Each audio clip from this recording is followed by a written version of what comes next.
In the ancient tale of the fallen angels of Enoch, the story unfolds with a celestial twist. These angels, known as the Watchers, were charged with the divine duty of overseeing humanity. However, their descent to earth marked the beginning of a tragic saga filled with forbidden love, forbidden knowledge, and the unraveling of cosmic order. As the narrative goes, the Watchers defied divine decree by taking human wives, succumbing to the allure of mortal beauty. This transgression led to the birth of the Nephilim, a race of giants whose presence brought chaos and destruction to the world. Yet, the Watchers' sins did not end there. They shared with humanity the secrets of science and art, imparting knowledge of metallurgy, cosmetology, enchantments, and celestial phenomena. Azazel, one of the fallen angels, taught humans the craft of metallurgy, enabling them to fashion weapons and adornments from the earth's metals. Meanwhile, other Watchers delved into the mysteries of cosmetology, astrology, and herbal medicine, enriching humanity with a wealth of knowledge previously unknown. On the surface, these teachings appeared innocent and beneficial, fostering advancements in technology and understanding. However, beneath the veneer of progress lay a darker truth. The Watchers' actions sparked moral and ethical dilemmas, blurring the lines between virtue and vice. Their forbidden knowledge, though instrumental in human development, came at a steep cost. It corrupted the natural order, leading to societal upheaval and moral decay. The Nephilim, born of angelic and human union, embodied this chaos, wreaking havoc upon the world. In the end, the fallen angels of Enoch stood as both perpetrators and victims of their own hubris. Their descent into darkness mirrored humanity's own struggles with temptation and ambition. As the cosmic drama unfolded, the boundaries between right and wrong, good and evil, became increasingly blurred, leaving behind a legacy of divine retribution and mortal folly. And, in the ancient lore, the saga of the fallen angels of Enoch takes a dark turn as the line between science and sorcery blurs. As early Christian readers pored over the ancient text, they saw not the pursuit of knowledge, but the nefarious machinations of demonic influence.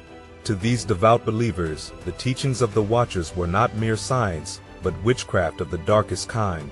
Semuzah's enchantments and root-cutting were seen as the tools of sorcery, capable of weaving spells of bewitchment and ensnaring souls in the clutches of dark forces.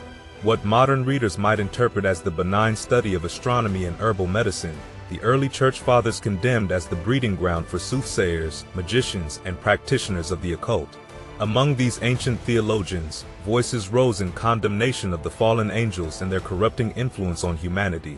Irenaeus, Commodianus, Tertullian, and Clement of Alexandria warned of the insidious nature of the Watchers' teachings, which led humanity down a path of degradation and violence.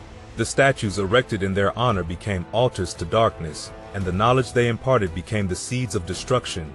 Azazel, in particular, stood accused of sowing the seeds of industry and vice among humanity.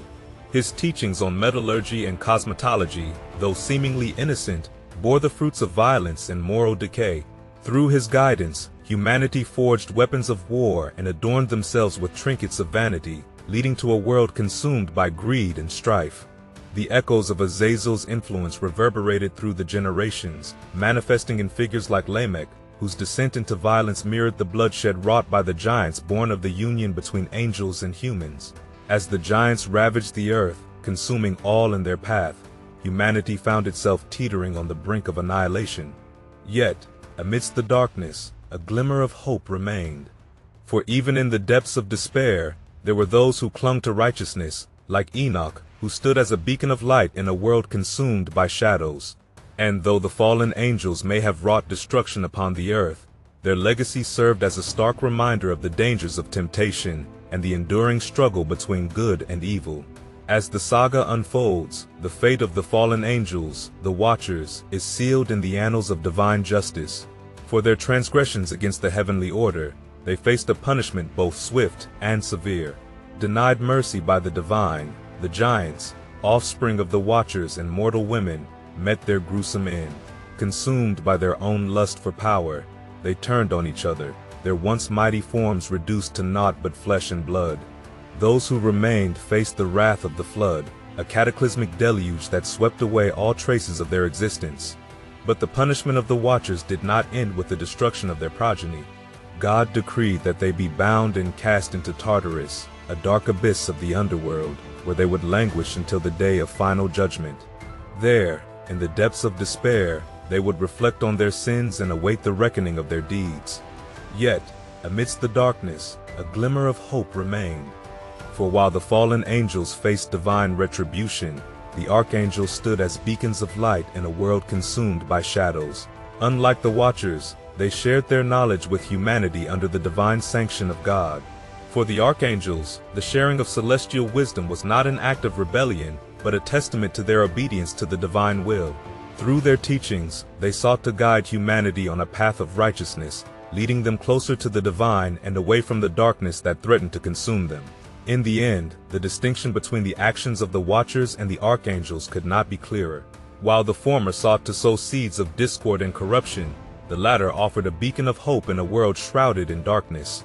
And though the fallen angels may have faced divine punishment, the legacy of their actions would echo through the ages as a cautionary tale of the dangers of straying from the path of righteousness. As the tale draws to a close, the truth about the fallen angels, the Watchers, becomes clear. Once entrusted with the solemn duty of watching over humanity, they succumbed to the lure of their own desires, forsaking their sacred charge for selfish pursuits. Driven by lust and greed, they took mortal wives and fathered offspring known as giants. These monstrous beings wreaked havoc upon the earth, their very existence a testament to the folly of the Watchers' actions. Moreover, the Watchers imparted forbidden knowledge to humanity, teaching them the ways of warfare, adornment, and vanity. These teachings led humanity down a dark path, fostering violence, greed, and moral decay. In their pursuit of power and pleasure, the Watchers betrayed their divine mandate and became the architects of their own downfall. There was no nobility in their deeds, no virtue in their intentions. Instead, they stand as cautionary tales of hubris and folly, their legacy one of darkness and destruction. Thus, it is clear that the fallen angels, the Watchers, are the true villains of this tale. Their actions brought nothing but suffering and ruin upon humanity, a stark reminder of the dangers of straying from the path of righteousness.